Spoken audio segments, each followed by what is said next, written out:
Back in 2001, my grandfather, whom I always called Pop Pop, was diagnosed with prostate cancer. I was young and didn't fully grasp the severity of it, especially since my family downplayed the situation.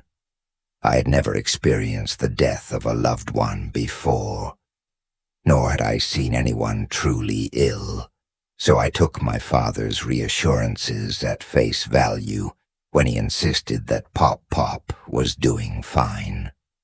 Eventually, the doctors advised my family to bring him home. My parents assured me that this was because he was improving. My dad would visit my grandparents' house every morning to help out in any way he could. Afterward, he'd return home and ask my sister and me if we wanted to come along to visit them. We always said yes. One night, I had a strange dream, something about cowboys and Native Americans, which was odd because I'd never been interested in Westerns. But Pop Pop loved them.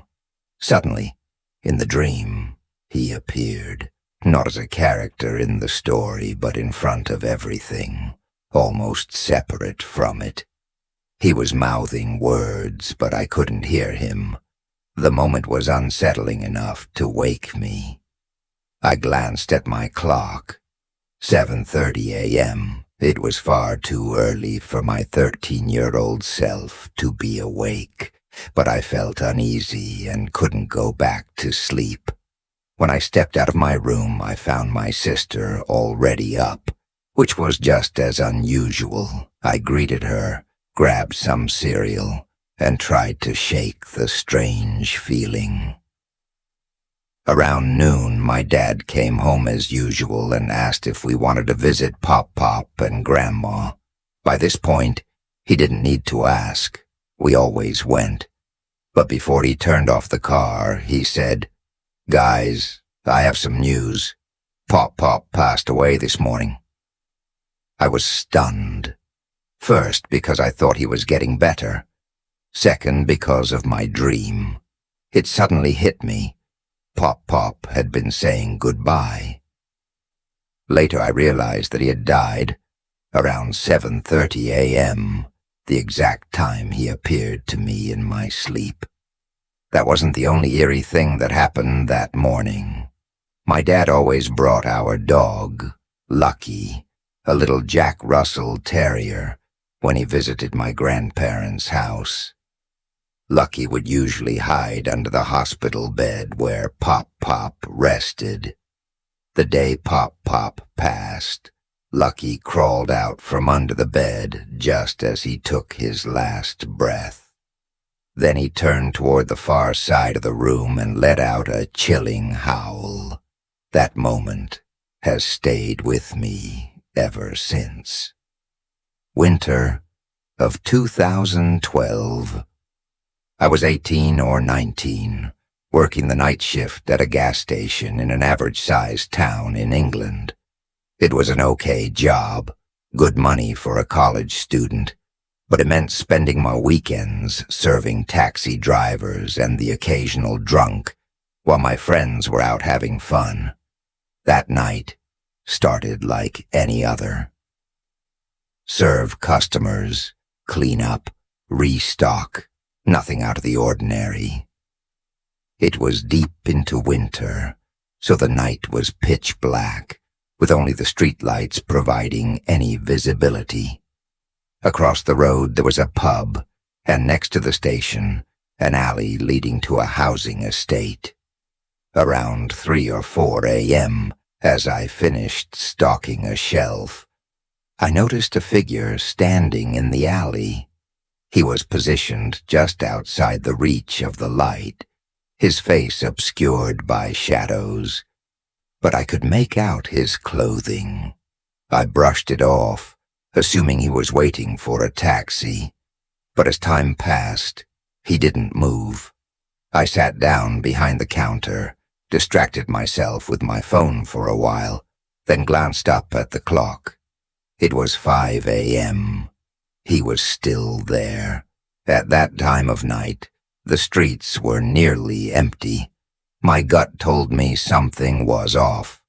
Though I was locked inside and technically safe, an uneasy feeling settled over me. I kept staring, trying to anticipate his next move. Eventually, nature called, and I had to step away to use the restroom. When I returned, I half expected him to be gone. He wasn't. I decided to skip my last task for the shift, taking out the fire extinguishers and sand buckets, because it required going outside. At around 6 a.m., just before my coworker arrived, the figure slowly faded back into the alley, vanishing from sight. When my replacement showed up, it was still dark outside. Normally I walked the 7-minute route home. That night, I took a taxi. For weeks I felt like he was still watching me. My coworkers and family hadn't experienced anything similar, nor did they want to. Even after quitting that summer to go to university, I sometimes found myself glancing over my shoulder at night, half expecting to see him again. I couldn't sleep. Something had been weighing on my mind, and I figured sharing my experience here might help. Last week, I was visiting a new city. After a grueling 1,500-mile drive, I was exhausted. I had struggled with opioid use for years, and in a moment of weakness, the idea of finding some resurfaced. I made a Craigslist post, hoping to make a connection. Most replies seemed sketchy, but one stood out. It sounded legitimate. The person left a phone number and told me to call. I dialed, and a polite man answered. He got straight to the point, explaining what he had, how much it cost, and how we'd meet.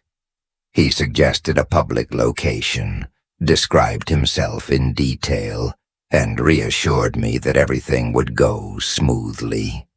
At first it all checked out. I was driving to our meeting spot when, on a whim, I decided to Google his email. A name came up. Joseph Jones. It sounded fake. Who uses their real identity for something like this? A nagging feeling crept over me. I kept driving but searched his name just in case. And that's when I saw it. The words, sex offender, stood out in bold.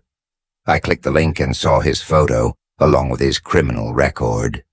He had been convicted of drugging and assaulting 3 women. My heart stopped. At that exact moment, I saw him walk past my car, heading into the meeting place. I floored it out of there. I spent the rest of the night crying, realizing how close I had come to something horrific, all for a fleeting temptation. The thought that I had been in proximity to someone like that made my skin crawl.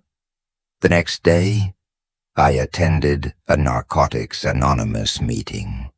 I've been clean since. Some close calls stay with you forever.